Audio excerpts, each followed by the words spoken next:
Hi, this is our third video. My name is Les. I'm Boons. And welcome to N World. Okay, so now we're on our third step of your skincare routine, which is the Cloud Cream. It's a whipping cream which has instant brightening effect. Okay, so Para siyang whipped cream. sorry.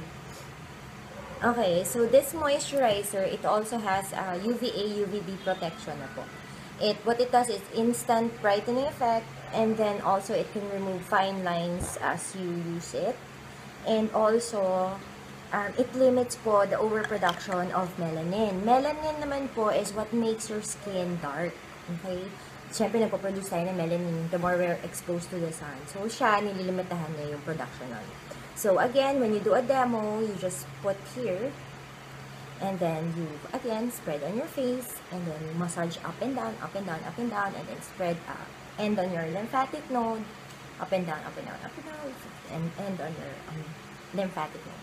So, yung Cloud Cream po, if it helps reduce the signs of aging, parati naman yung lahat ng products ng parating aging is considered. And then UVA, UVB, what's the difference? UVA, UVA rays can age us. Okay, so yun yung nakakatanda sa atin. UVB, B can burn us. So, itong cream na to, it protects you from the UVA and UVB rays of the sun. Ayan. So, kaya siya maganda. It's not just UVA, it's also UVB. Okay. Yan. So, just spread it on your face. Tapos, ang sarap. Ito, super, I like this product. Kasi kahit hindi ka na mag-makeup, ito na lang. You'll see a difference talaga. And it's very light. Tapos, ang bango. In fairness, ang bango niya talaga. Yan. So, again, this is the Cloud Cream. This is your moisturizer with UVA, UVB protection.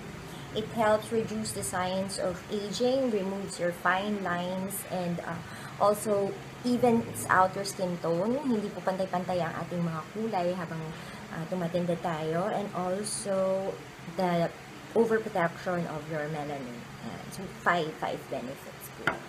Ayan. So, nakikita nyo nagtatransform na yung mukha ni Vince. This looks very natural. Anong feeling? Magaan lang siya. Tsaka ang bango nga niya. So, diba? Ang bango na. Ayan, okay. So, kahit wala po siyang, hindi na siya mag-makeup, hindi na siya mag-CC cream, just the first step, which is the oxygen cleanser, the eye gel, and then the Cloud Cream. ito siguro para dun lang sa mga hindi masyadong mahilig mag-makeup, ganyan. Gusto lang fresh looking, na walang makeup. Ito, pwede siya. Ayan, oo. Tapos, sabi nung iba, kailangan daw ba nila maglagay niyan? Kung UVA, UVB naman, nasa bahay lang sila. Opo, kasi indoor artificial lights count. And also, di ba yung sun's rays, pumapasok yun sa window, nagre-reflect na tamaan ka. Counted po. Okay, so we hope you took down notes. And again, remember the 5 benefits of the Cloud Cream. Happy selling!